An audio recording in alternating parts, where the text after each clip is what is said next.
Hello, friends. Hello, everyone. Friends, we have already started to discuss on 1.2 the fun they had. The fun they had.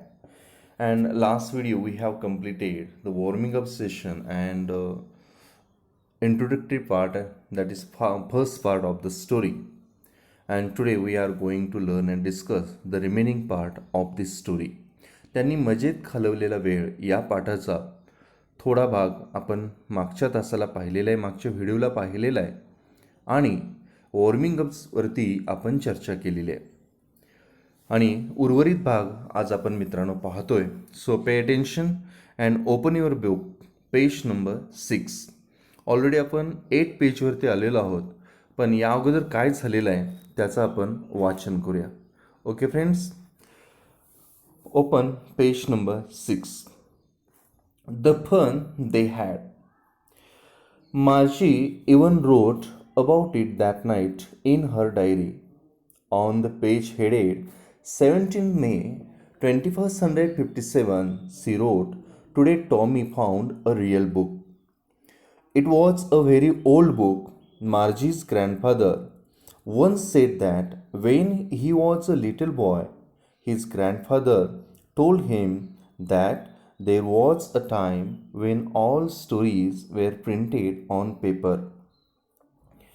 They turned the pages, which were yellow and wrinkly, and it was awfully funny to read words that stood still instead of moving the way they were supposed to on a screen, you know. And then, when they turned back to the page before, it had the same words on it that it had when they read it the first time. "Gee," said Tommy, "what a waste! When you are through with the book, you just throw it away. I guess our television screen must have had a million books on it, and it's good for plenty more. I wouldn't throw it away." "Same with mine," said Margie. She was 11 and hadn't seen as many telebooks as Tommy had. He was 13. She said, "Where did you find it?" "In my house," he pointed without looking because he was busy reading in the attic. "What's it about?" "School." Margie was scornful. "School? What's that to write about school? I hate school."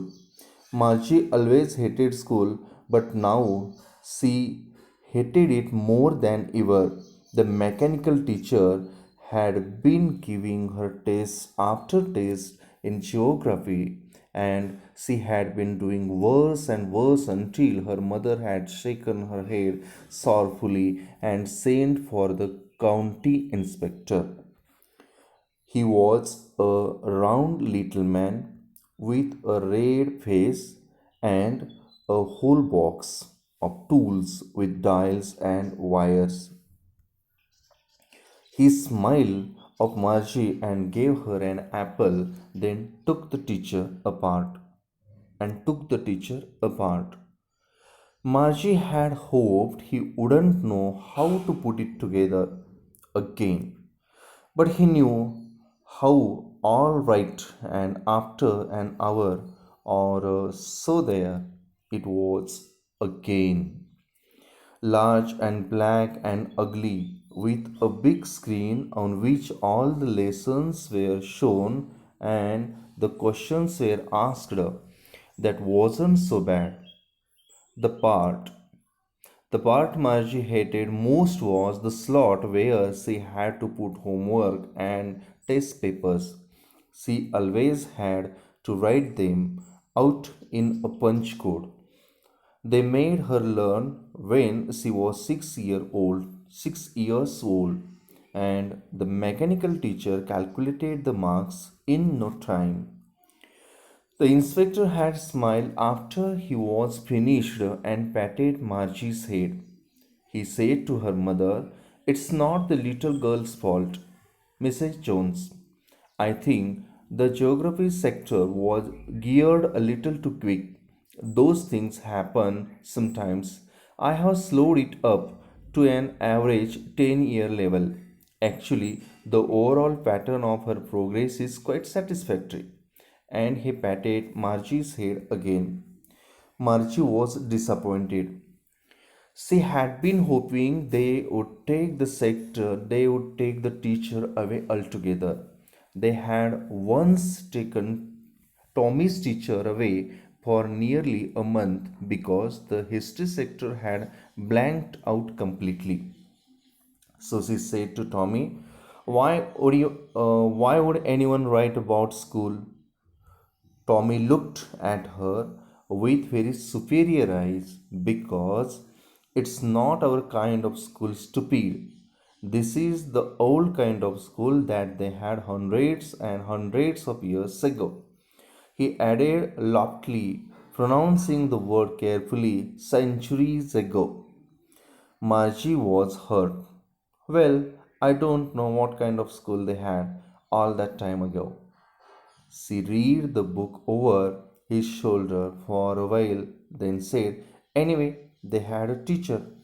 Sure, they had a teacher, but it wasn't a regular teacher. It was a man. A man? How could a man be a teacher? Well, he just told the boys and girls things and gave them homework and asked them questions. A man isn't smart enough. Sure, he is. Sure, he is. My father knows as much as my teacher. Our next page. He knows almost as much, I betcha. काय म्हटली बघा ती? माणूस माणूस कसं काय शिकवू शकेल? तो फक्त मुलामुलींना गोष्टी सांगत असे आणि त्यांना गृहपाठ देत असे आणि प्रश्न विचारत असे असं त्यानं सांगितलं. पण माणूस तर एवढा हुशार नसतो. नक्कीच हुशार असतो. माझ्या टीचरला जे माहीत आहे ते जवळपास सगळं माझ्या बाबांनाही माहीत आहे. त्यांना जवळजवळ तेवढंच ज्ञान आहे याची मला खात्री आहे. मी पैजेनं सांगू शकतो.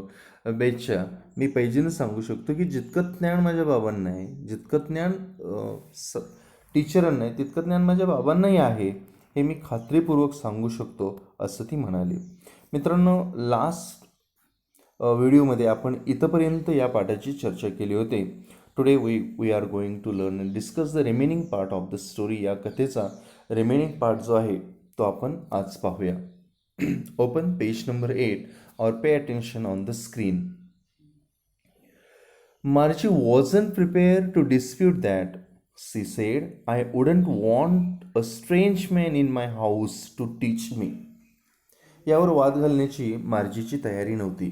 ती म्हणाली, पण कुणा परक्या माणसानं माझ्या घरात येऊन शिकवलेलं मला नाही आवडणार.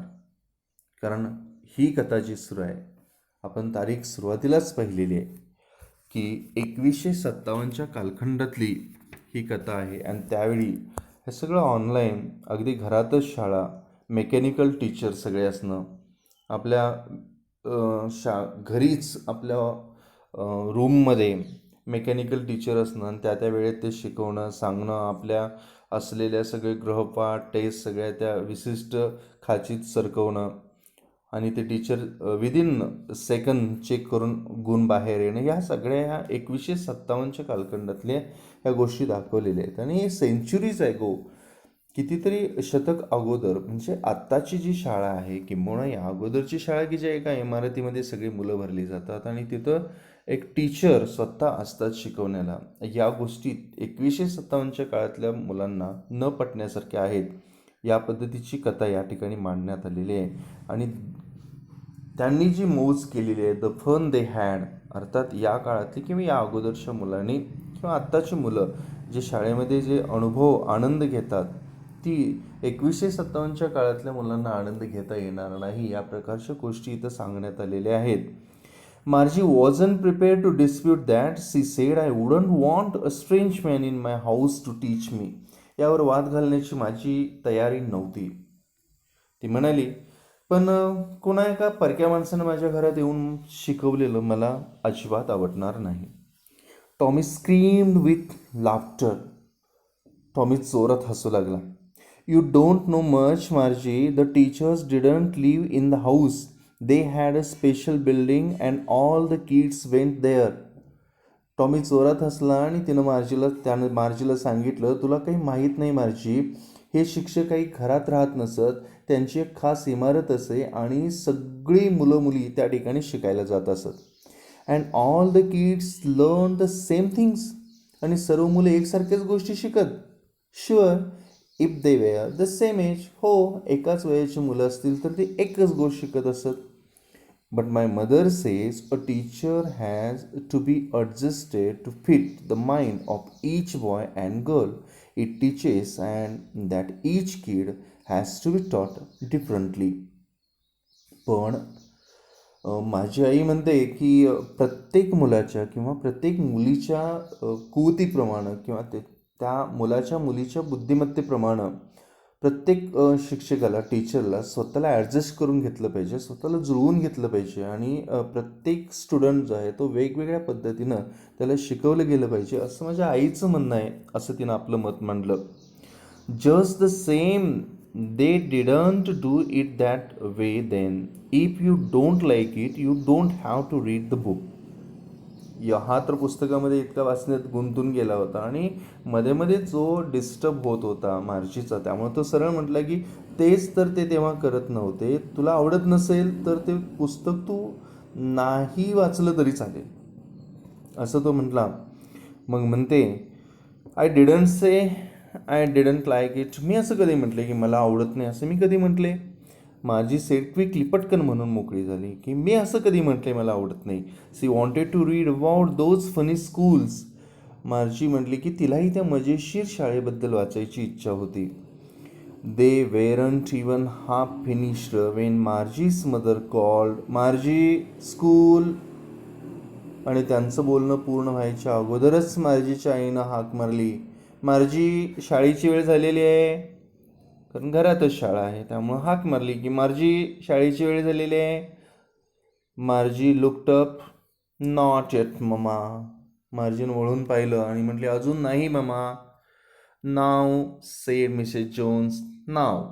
And it's probably time for Tommy too. आई म्हणाली की होय. मिसेस जोन्स म्हणले की होय, आणि बहुतेक टॉमीची सुद्धा वेळ झालेली आहे शाळेची. मार्जी said to Tommy, can I read the book some more with you after school? आणि आता मात्र तिला या पुस्तकाची गोडी लागली होती. जाणून घ्यायचं होतं की या काळातल्या, पूर्वीच्या काळातल्या शाळा कशा होत्या. माझी सेड टू टॉमी काय म्हटली बघा, can I read the book some more with you after school. शाळा सुटल्यावर मी अजून थोडं पुस्तक तुझ्याबरोबर वाचू शकते का? Maybe, he said nonchalantly. He walked away whistling the dusty old book tucked beneath his arm. बघू, असं नॉनशंटली स्वरामध्ये, अगदी बेफिकीर स्वरामध्ये किंवा काही इंटरेस्ट न दाखवत तो म्हणाला. आणि ते धुळीनं मळकटलेलं जुनं पुस्तक जे होतं ते आपल्या काकेच्या खोचीत मारलं आणि शीळ वाजवत तो निघून गेला. Margie went into the classroom in the school room.